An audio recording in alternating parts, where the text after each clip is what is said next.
Good afternoon, everyone, and I'd like to welcome our guests here to the Fed and also our online viewers. Today we will consider several rules, chief among them final rules that would more closely tailor our enhanced prudential standards to match the overall risk profiles of large domestic and foreign banks.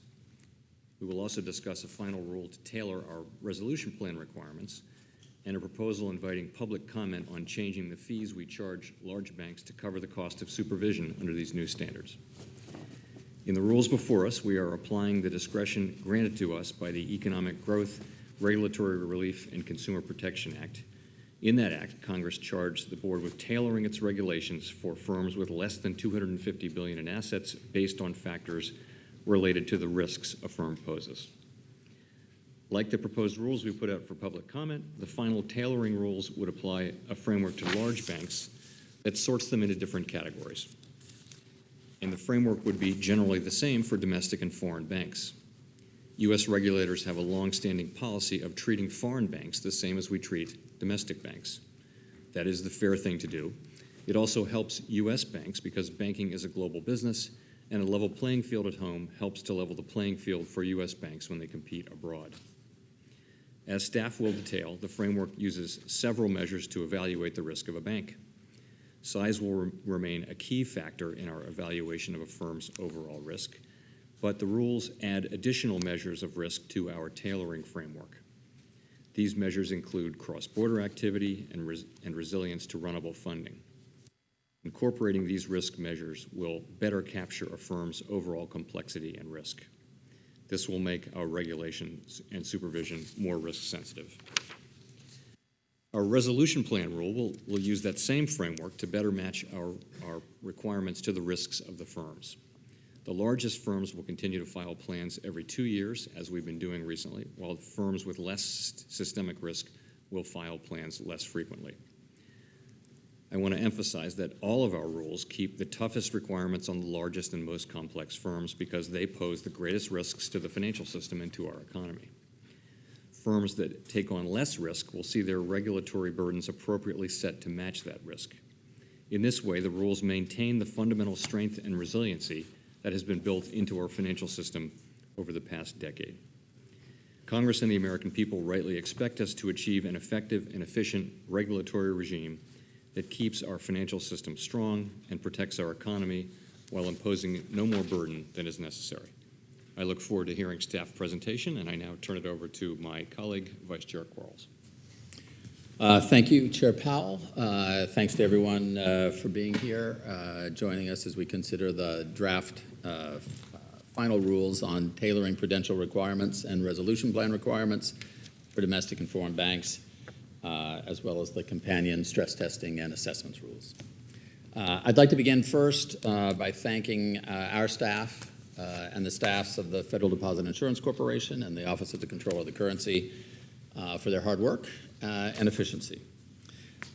I'm pleased that in developing the final rules, we're able to maintain our objective from the proposals, which was developing a regulatory framework that more closely ties regulatory requirements to underlying risks in a way that doesn't compromise the strong resiliency gains we've made since the financial crisis.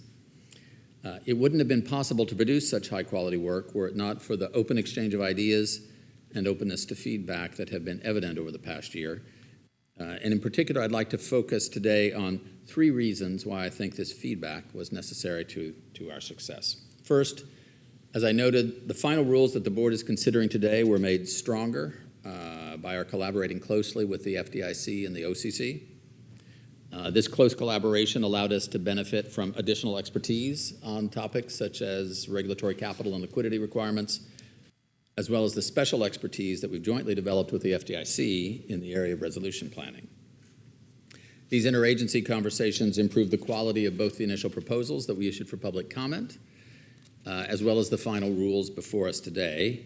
And this feedback at both the staff and the principal levels facilitated the frank conversations that were necessary for us to stay on course and produce timely rules. The second vital source of feedback is the feedback that we receive through the public comment process. Because of the breadth and importance of our responsibilities, combined with the fact that the board is an independent agency, We have a special obligation to be transparent and accountable to the public. Our first line of defense is the notice we give to the public through the rulemaking process before we make the consequential decision to impose or remove a regulatory burden. It's equally important that we provide an adequate justification for our proposed actions with the rules. And above and beyond our legal obligation to provide this justification, providing a clear rationale for our actions fosters transparency and accountability. So in addition to written comments, our staffs made an extra effort to meet with all interested members of the public, those that would be directly affected by the rules, but all those with an interest in the process. These exchanges are valuable because they allow parties to expand on ideas in their written comments and hear firsthand from our staff how we think about the proposals. By my count, we held over 20 meetings with the public during the tailoring rulemaking process. We post a summary of these meetings, including the names of the staff who participated, the names of the outside parties, and a description of the issues that were addressed on our public website. And this practice helps to facilitate transparency and to reassure the public that, quite literally, their voices are being heard. And the third source of valuable feedback in this rulemaking process has been from our peer regulators and supervisors. They're wrestling with many of the same difficult questions that were presented by the tailoring proposals, as we all try to strike the correct balance in calibrating the stringency of our local capital and liquidity requirements, giving due regard to national treatment and competitive equity. As chair of the Financial Stability Board, I feel a special obligation to ensure that we're listening carefully to this feedback and taking steps to build a consensus around our prudential standards.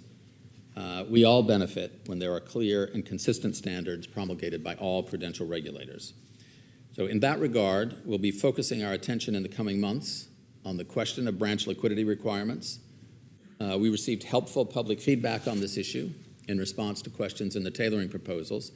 I've also received direct feedback on this issue from our peer bank supervisors in other jurisdictions who were grateful that we didn't rush to judgment about the correct course of action, and I'm looking forward to continuing this dialogue at the international level.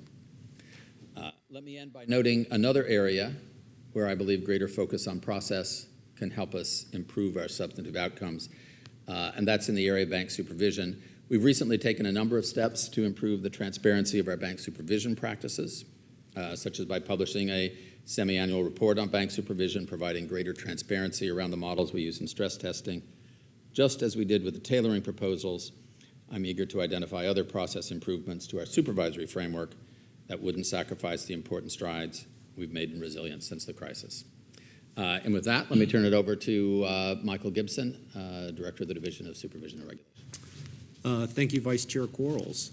The staff will be making two presentations today. First, we will present a revised framework for applying tailored prudential standards to large domestic and foreign banks based on their risk profile. Second, we will present amendments to the board's resolution plan rule with the FDIC. Large domestic and foreign banks, as well as the financial system as a whole, are significantly stronger since the financial crisis.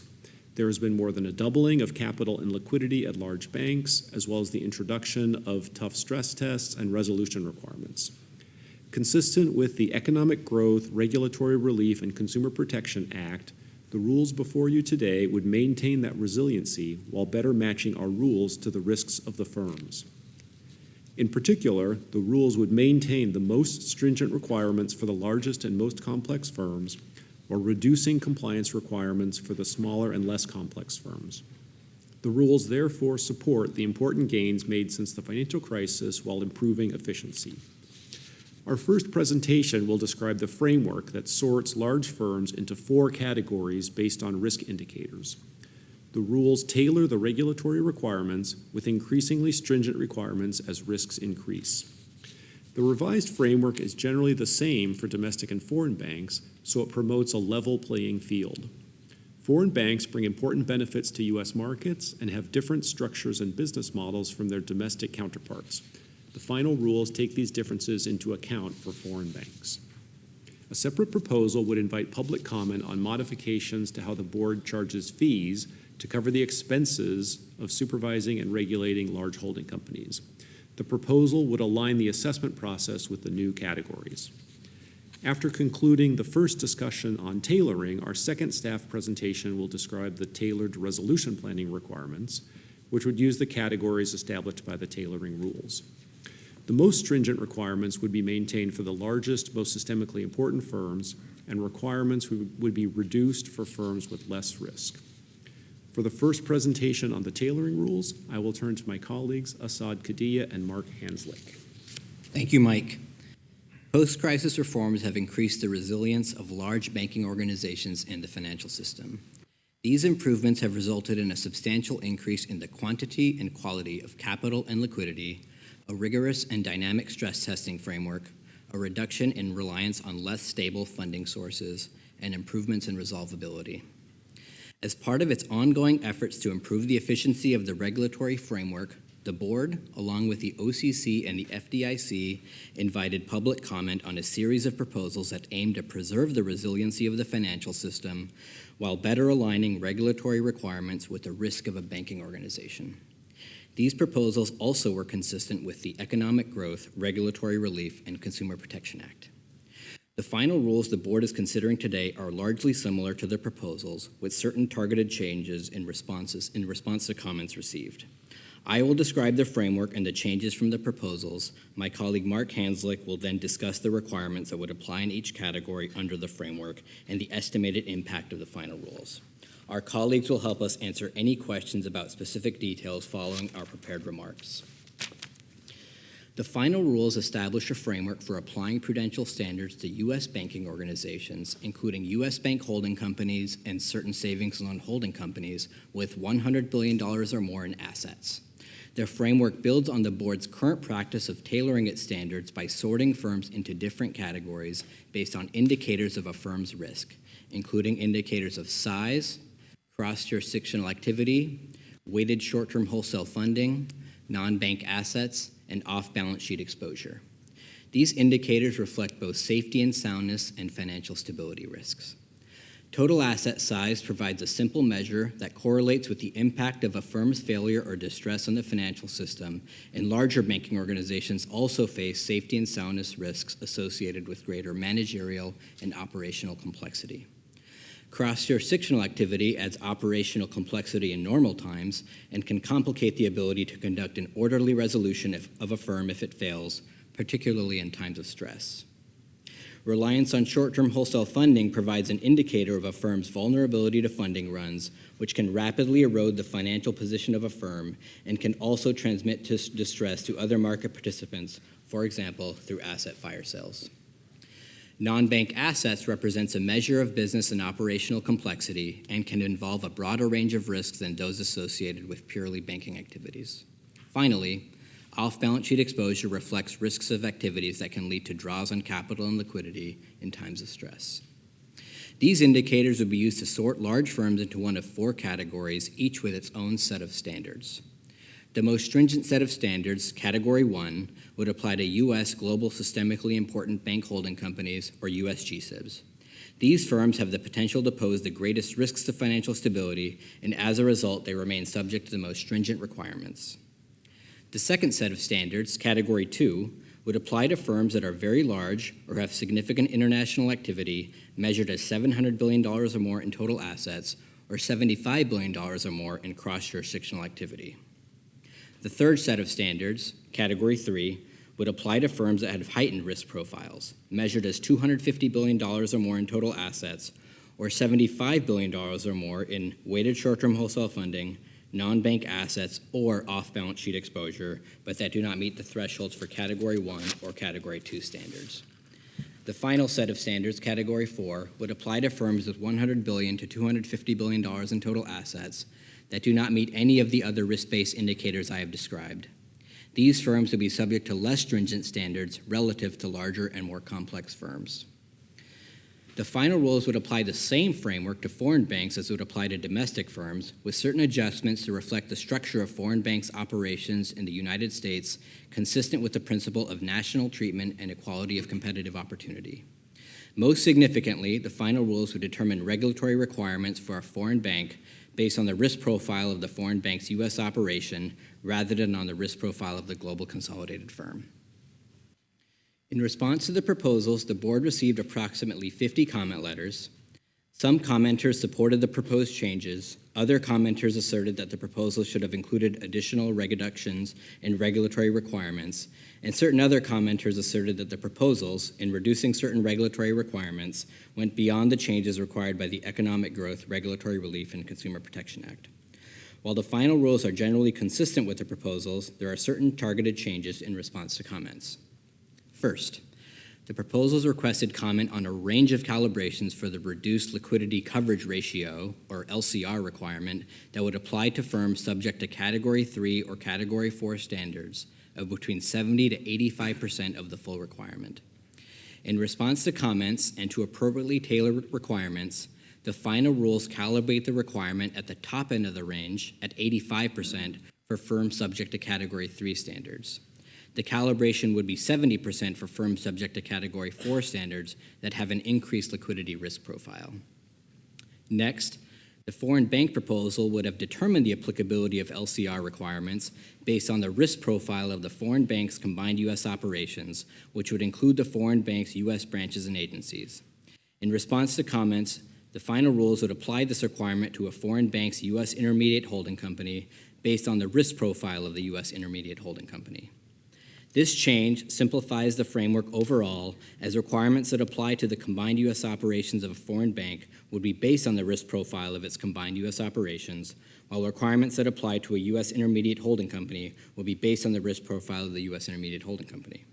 In addition, the final rules will indicate that the board continues to assess whether to develop a standardized liquidity requirement with respect to the U.S. branches and agencies of a foreign bank.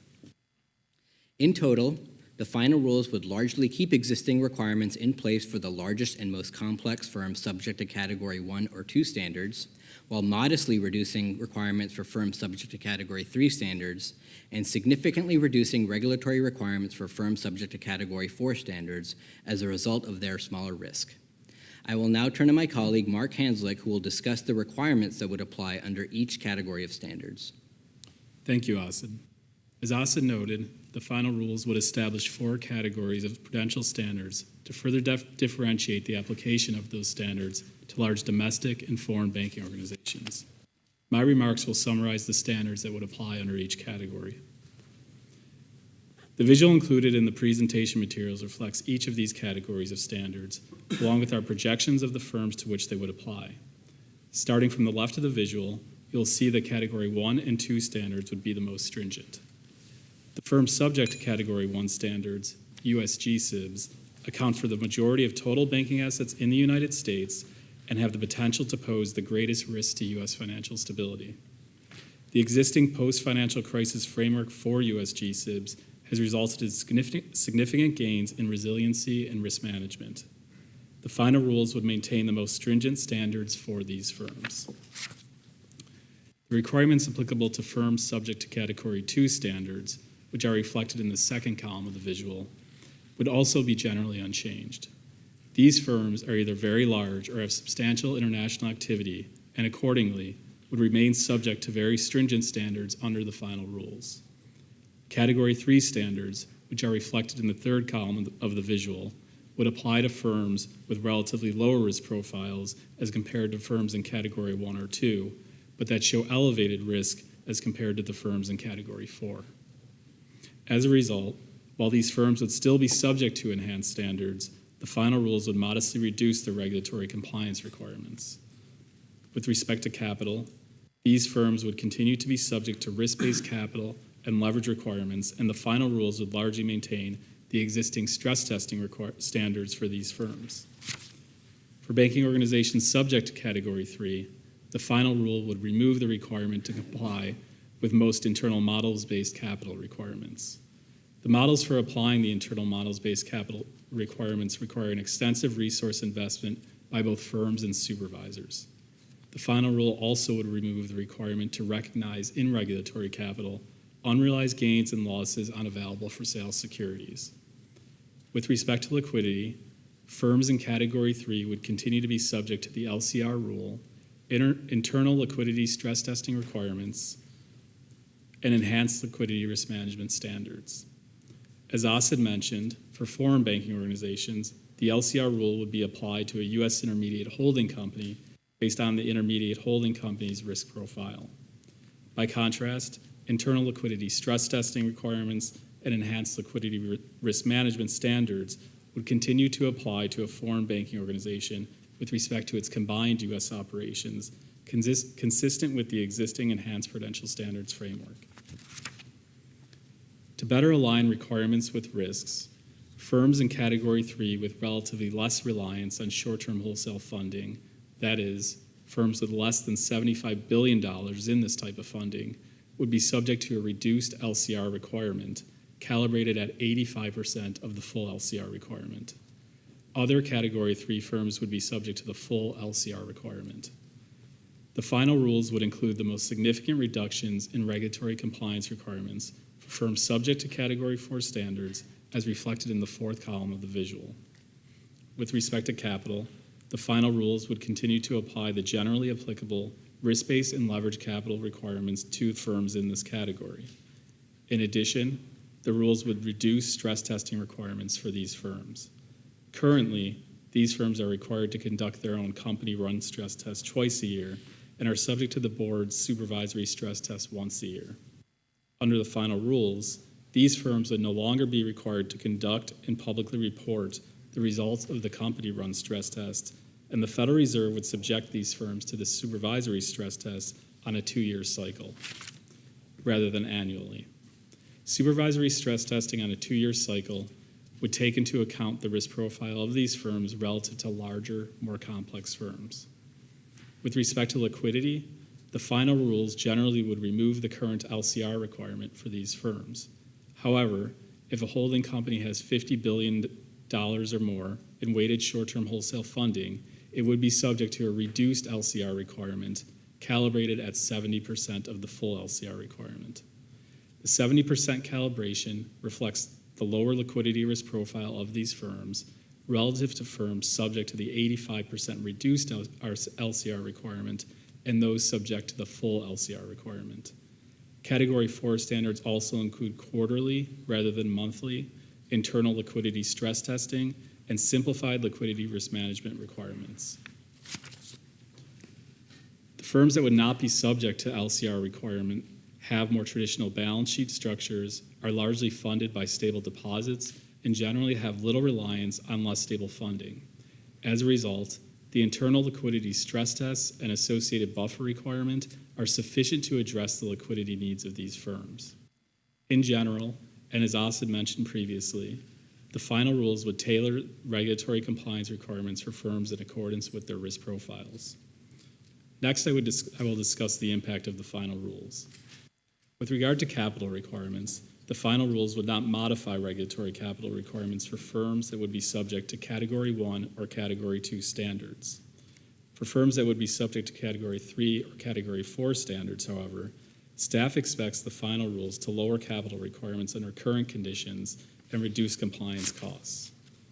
Staff expects the final rules to slightly lower capital requirements by approximately 0.6% of their total risk-weighted assets. Staff also expects reduced compliance costs for banking organizations in Category 3 and 4 compared to current capital requirements. The individual impact on capital levels for these firms could vary under different economic and market conditions. Liquidity requirements also remain largely unchanged for firms subject to Category 1 or 2 standards. For firms with assets over $100 billion, staff estimates that total liquidity requirements would decrease by approximately 2%. Staff also expects reduced compliance costs for firms in Category 3 and 4 compared to current liquidity requirements.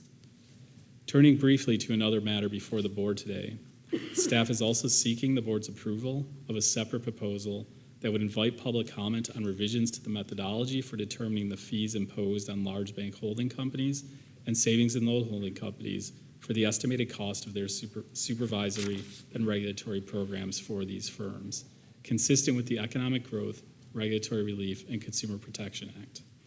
This concludes staff prepared remarks. My colleagues and I would be pleased to answer your questions. Thank you. So I thought the way we'd proceed is there'll be an opportunity for questions about this presentation. Then we'll have the second presentation. There'll be another opportunity for questions about that one. And following that, we'll have an opportunity to state our positions and offer comments. Okay? And I'll ask a question. I have a question about stress testing. So these rules would remove the requirement for company-run stress tests. This is for Category 4, obviously. And in addition, some firms would be on a 2-year supervisory stress testing cycle. Can you talk about why we think those changes are appropriate, and also how will supervision ensure that firms are managing the risks throughout the 2-year cycle, now that the stress tests are only going to be every other year for these Category 4 firms? So you're correct. The final rules will remove some of the specificity of the requirements for how firms perform their own stress tests as part of their capital plan, as well as public reporting requirements. But it won't remove the Federal Reserve's long-standing expectation that firms conduct capital planning. So on an annual basis, we conduct a review of capital planning process. That will continue just as it is now, where we looked at the governance as well as the internal controls and risk management over capital planning for Category 4 firms. Okay. One other question. We've got 4 categories, and so there's the potential for cliff effects, as we know. Is that that's an inherent part of the system and we're okay with it, or are we going to manage that issue? How do we think about the potential cliff effects between Yes. them? So overall, as my colleagues have mentioned, the tailoring framework is intended to align the regulatory requirements that apply to a firm with its risk profile in a transparent way. It's also intended to incentivize firms to reduce their risk profiles. So for example, the framework is intended to incentivize firms to reduce their asset size, to lower their reliance on less stable funding, and that can lead to concentrations of firms below particular levels. It's worth noting, though, however, that indicators for particular firms will be measured on a 4-quarter average. Use of a 4-quarter average will be a more accurate measurement of a firm's risk profile over a longer term, and therefore it'll take into account fluctuations in activities, business practices, and the like. Okay, thank you. Any questions? Vice Chair Clarida? Yeah, one question. Thank you, Mr. Chair, and thank you to the team for hard work over many months on this. Can you speak briefly about what aspects of the final rules reflect our discretion versus being required by the new law? Sure. So as we've said a number of times, the final rule works to better align our requirements to the risk profile of firms. It also implements certain elements of S2155, including by raising the sort of minimum threshold for application from 50 to at least 100, right? And then, as you may remember, the law provided the board with the discretion to apply standards in that 100 to 250 band. And this framework would establish a way of doing that, taking into consideration all of the risk profile. Thank you. Vice Chair QUARLES? Your questions are answered, I imagine. Exactly. At this point, if I had questions, that should be some cause for alarm. Governor Brainerd? To follow on to that question, but this also includes changes for institutions that are above 250 to 700 also have changes that are contemplated. It builds on work that we have been doing to tailor our regulatory framework that sort of predates the law and is now sort of consistent with the law. Right. Chair Powell, yes, I have a question to follow up on your cliff effect question. So how will we work with firms as they're approaching a new threshold, say a $97 billion asset firm, when they're approaching that $100 billion asset firm? And if they plan to stay at that or below the level, how will we supervise them appropriately to ensure that we're managing that risk and supervising them appropriately?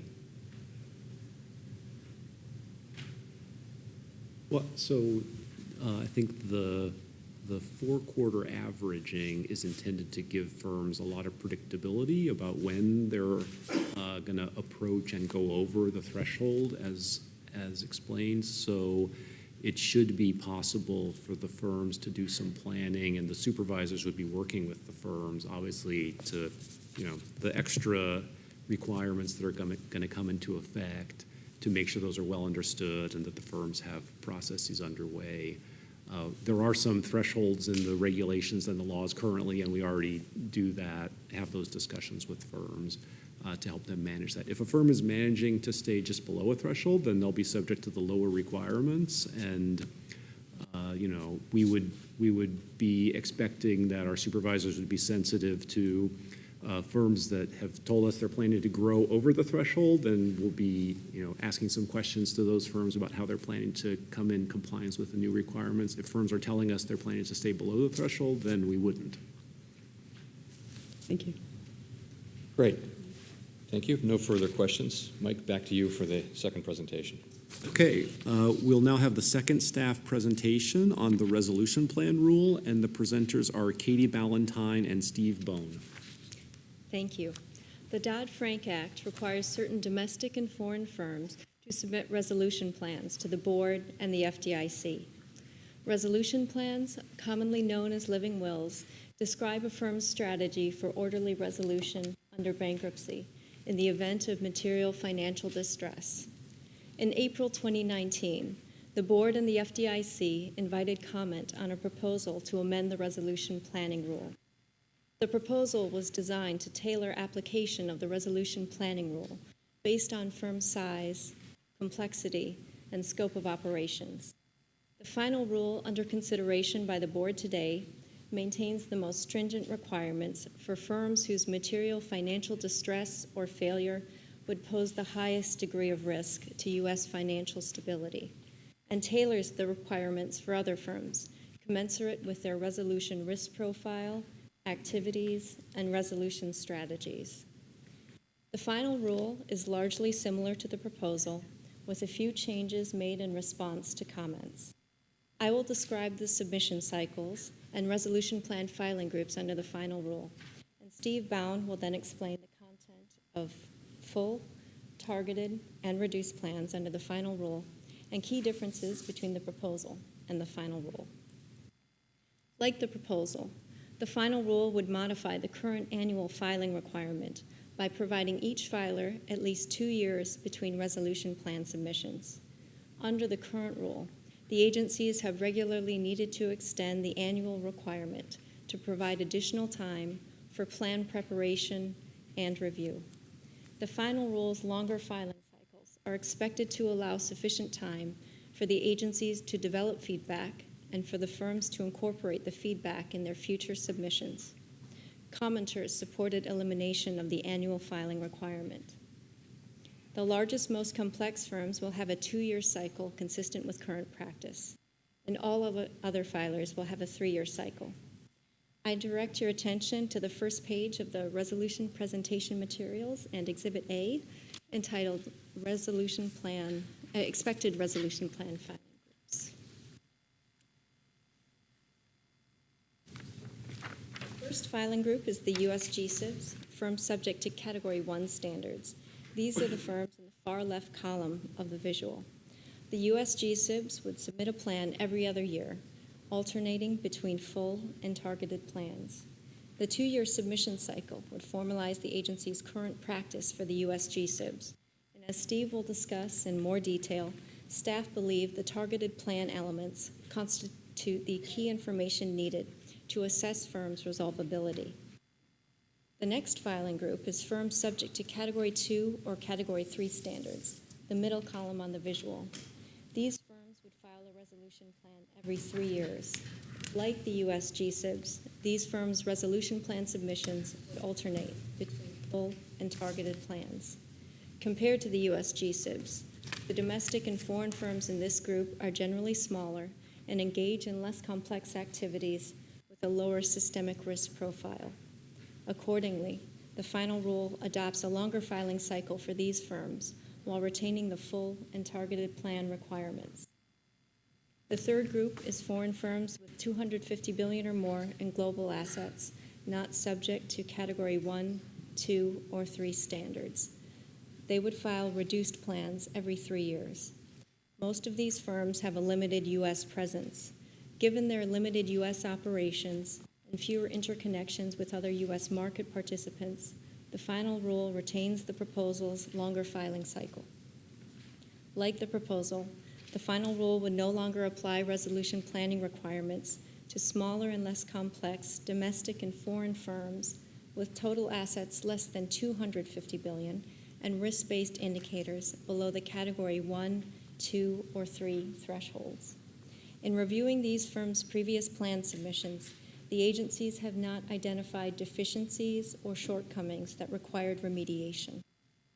Generally, these domestic firms have simpler legal structures and limited non-banking operations.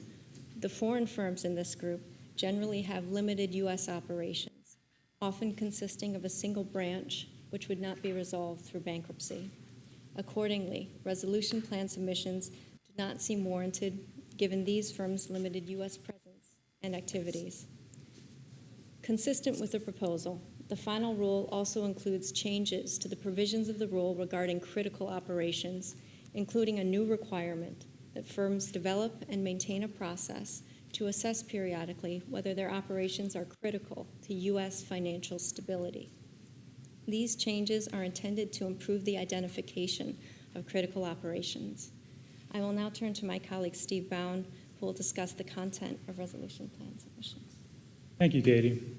As Katie noted, the final rule would identify 3 types of resolution plans: full plans, targeted plans, and reduced plans. Exhibit B to the resolution presentation materials before you contains a visual that summarizes the content requirements for full and targeted plans under the final rule, which are unchanged from the proposal. The left column of the visual lists the information required to be included in the public and confidential sections of a full plan. These informational requirements will be unchanged from the rule that is currently in effect. Through numerous plan submission cycles, staff has found that these requirements capture the information needed to evaluate a firm's resolution preparedness. As shown in the right column, targeted plans will contain a subset of the information that is required to be included in a full plan.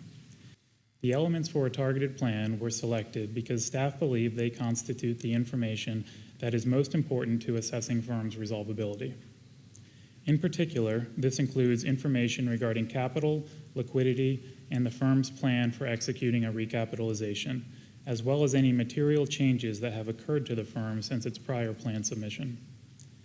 The final rule would also formalize a third type of plan, reduced plans, which would be submitted only by certain foreign banking organizations with a limited U.S. presence.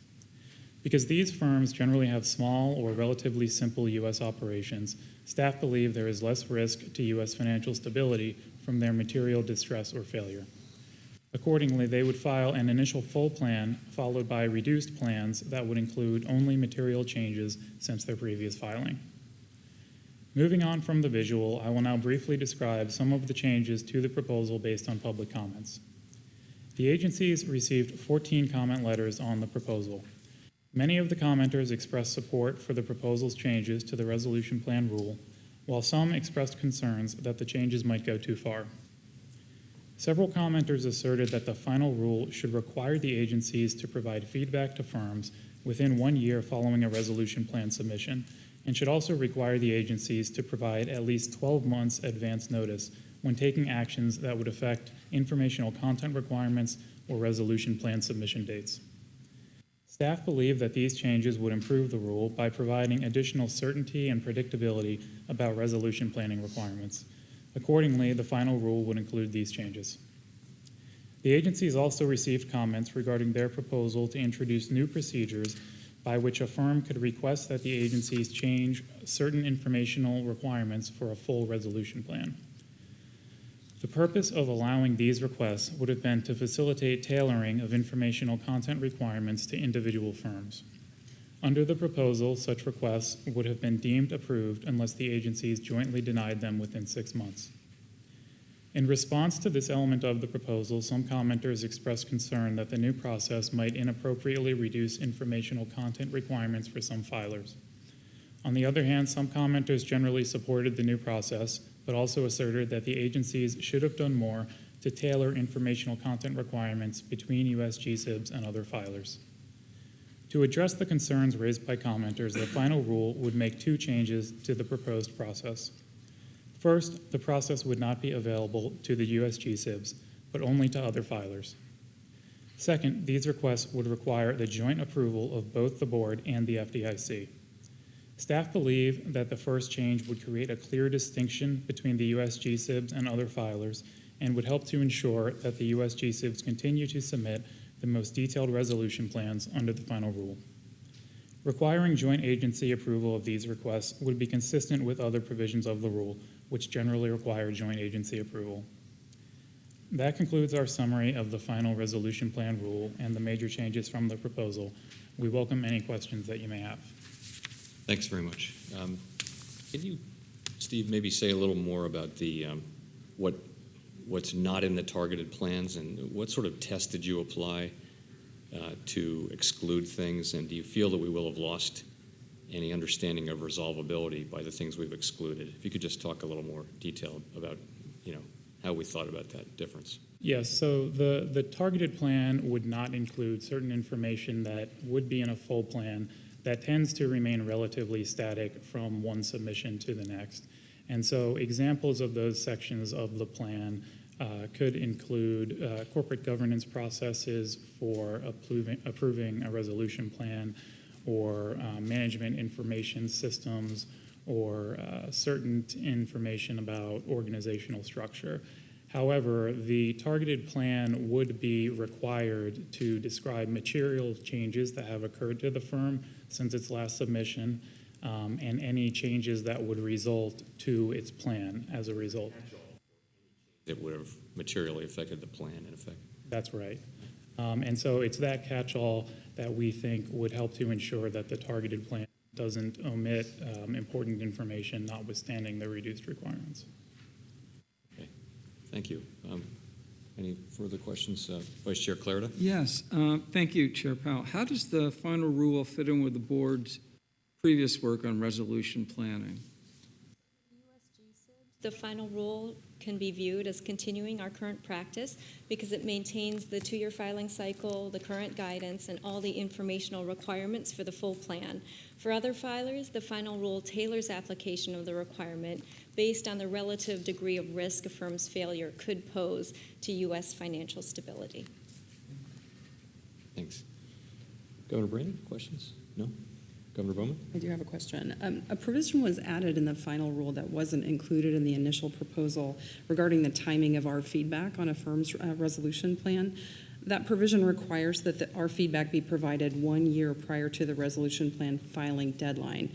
Can you explain our reasoning behind adding this proposal and whether that's sufficient time for us to provide feedback and for them to review it and incorporate it? So to your point, the final rule would require the agencies to provide feedback no later than 1 year after a plan has been submitted. And we should note that the 1 year time period is a maximum time limit. So it could be the case that the agencies are able to provide feedback more quickly.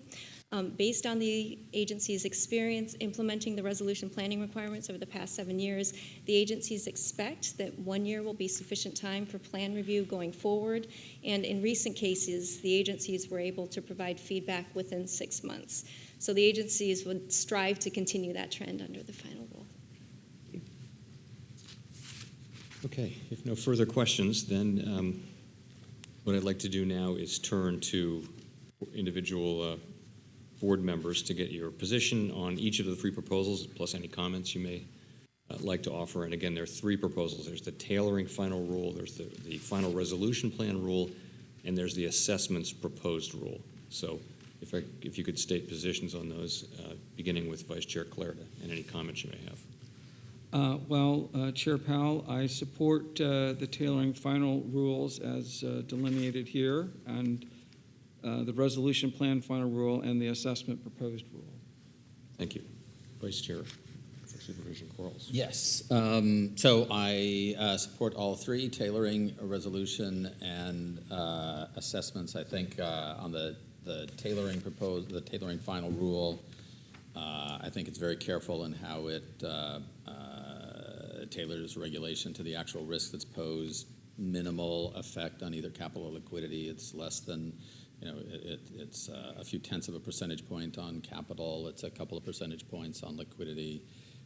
No reduction in either of those for the largest firms, the US G-SIBs, and it treats the foreign banks in a way that's very consistent with national treatment, while we're actively pursuing international fora some of the concerns we have, such as branch liquidity regulation. So I'm very supportive of that. On the resolution side, I think we've made enormous progress in the resolvability of these firms through simplifying their tangled structures. But once that's been done, it's just in the nature of the universe that those structures will change in the future only very slowly, and in those circumstances, it's a perfectly sensible allocation of our own resources to look at that evolution on a somewhat extended review cycle. And we've always retained the ability to ask for more information at any time whenever we feel that we need it. So I'm very comfortable with that as well. Thank you. Governor Brainerd. Thank you, Mr. Chair. Well, I appreciate all the work that's gone into today's proposals. I have supported changes to relieve burden on community banks, and I voted for changes that are mandated by S2155. Today's actions go beyond what's required by S2155 and weaken the safeguards at the core of the system before they've been tested through a full cycle at a time when large banks are profitable and credit is ample. For the large domestic banks above the statutory range, with assets of $250 billion to $700 billion, today's actions would reduce the liquidity coverage ratio and remove an important capital requirement. At this point late in the cycle, we shouldn't be giving the green light to large banks to reduce the buffers they've worked so hard to build post-crisis, especially since capital's already coming down as planned payouts exceed expected earnings at many of the largest banks. So let me briefly explain my concerns. The distress of large banking organizations often manifests first in liquidity stress and quickly transmits through the financial system.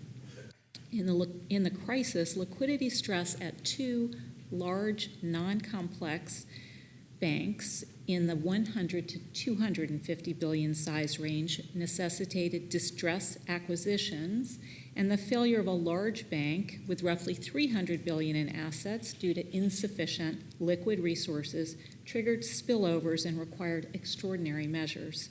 Today, a distressed acquisition by one of the largest banks is less likely to be an option. That's why we voted to finalize the LCR 5 years ago. It was intended as a baseline requirement appropriate for all large banking firms that is tailored by design to bank size and business model. Although S2155 doesn't require us to weaken this critical post-crisis safeguard for large banks, today's rule will reduce the LCR requirement by 15% or $34 billion for banks in the 250 to 700 billion size range who account for 1.5 trillion in assets overall. For domestic banks in the 100 to 250 billion size range who account for $1.9 trillion in assets overall, today's rule would eliminate entirely their modified LCR requirement, a reduction of $167 billion overall in the LCR requirement.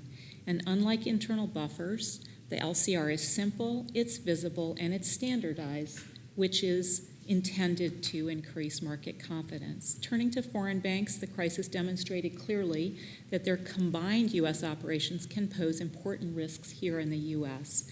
The U.S. branches of foreign banks, which often serve as important sources of dollar funding for their parents, can face important run risk because they rely heavily on runnable short-term wholesale funding. During the crisis, some foreign branches were among the most active users of discount window borrowing. This risk reflects the unique role of the dollar in the global financial system. To address this risk, the board stated in our 2014 LCR rule our intention to implement standardized LCR requirements for the combined U.S. operations of FBOs. This would reduce the incentive to shift assets to branches from IHCs. In fact, branch assets have grown as a percentage of foreign bank activities in the U.S. since those requirements were put in place. This matters because the U.S. branches and agencies of foreign banks rely roughly twice as much on short-term wholesale funding as the IHCs. I'm disappointed today's rule doesn't apply to the combined U.S. operations and doesn't address the important liquidity risks associated with the U.S. branches and thus doesn't represent a balanced package. Today's rule would also lower capital requirements by $9 billion for domestic and foreign banking organizations above the statutory range, which collectively account for $2.7 trillion in total assets. The rule allows institutions in the range between 250 and 700 billion in assets to opt out of the requirement to include unrealized gains and losses through accumulated other comprehensive income in the calculation of regulatory capital. It also will enable firms in that size range to take advantage of the capital simplification rule that was originally aimed at reducing burden for smaller banks. Finally, turning to resolution, we saw clearly in the crisis that the failure of one or more large banking organizations may lead to severe stress as fire sales and run dynamics spread contagion. While I support some reduction in the frequency of plan submissions, today's rule goes beyond the requirements of S2155 on resolution planning as well. For banks above the statutory range with 250 billion to 700 billion in assets, the proposal would require a full resolution plan only once every 6 years, and banking organizations in the range of 100 to 250 billion in assets will no longer be required to file resolution plans. In combination with other changes underway, I'm concerned the rules we're voting on today go beyond the requirements of S2155 and weaken the core safeguards against the vulnerabilities that caused so much damage in the crisis. Thank you, Mr. Chair. Thank you. Governor Bowman. Thank you, Chair Powell. I'd also like to thank the staff for their work on these proposals and for their presentations today. A great deal of careful and thoughtful analysis has gone into developing these rules. I'm a strong supporter of tailoring regulations for institutions of all sizes, from community banks to larger banks. And I'm pleased to see that this rule completes the S2155 burden relief for smaller institutions by raising the asset threshold for company-run stress testing and risk committee requirements. The final rules align our treatment of foreign banks with domestic banks, and I think it's important that we have a level playing field at home and around the world. In particular, I support the application of comparable levels of regulation to meet the risks posed by the institution. These rules adopt sensible standards for banks that engage in less risky, more traditional banking activities and maintain the higher standards for the largest institutions, those that pose the greatest risk to our financial system. And Chair Powell, I support moving forward with these final rules. Thank you. And thanks, everyone, for your thoughtful comments. So I, too, support all three of these rules. I think the tailoring rule and the resolution rule do strike an appropriate middle ground. We're maintaining the very strong standards on the largest, most risky firms, and we've made, I think, what are sensible judgments for smaller firms that generally engage in less risky activity. Most importantly, I'm confident that we are maintaining and will continue to maintain the resilience of the financial system. So again, I'll vote yes on all three. So we're going to begin by voting on the tailoring final rules, and I need a motion to approve a final rulemaking that would establish a revised framework of prudential standards for large domestic and foreign banking organizations, a joint final rulemaking that would establish a revised framework of capital and liquidity requirements for large domestic and foreign banking organizations, an order delegating authority to the Director of Supervision and Regulation to make certain determinations under the foregoing final rulemakings, final revisions to regulatory reports and instructions consistent with the foregoing final rulemakings, and staff to make any minor or non-substantive changes to prepare the documents for publication in the Federal Register. So moved. Is there a second? Second. I will now ask each board member for your vote.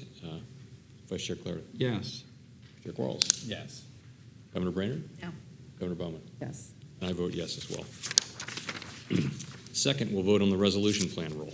I need a motion to approve a joint final rulemaking to revise resolution plan requirements for large domestic and foreign banking organizations, an order delegating authority to the Director of Supervision and Regulation to make certain determinations under the foregoing final rulemaking, and staff to make minor or non-substantive changes to prepare the documents for publication in the Federal Register. So moved. Is there a second? Second. I'll ask you for your votes. Vice Chair Clarida? Yes. Vice Chair QUARLES? Yes. Governor Brainerd? Governor Bowman? Yes. And last, we will vote on the assessments proposed rule. I need a motion to approve a proposed rule on modifications to the assessments imposed on large holding companies and staff to make minor or non-substantive changes to prepare the documents for publication in the Federal Register. So moved. Second. Vice Chair Clarity, your vote? Yes. Yes. Yes. Yes, and to make it clear, all three of those votes carried. And with that, I will again thank the staff for terrific work, and a lot of it, on these projects. Thank you very much, and we are adjourned.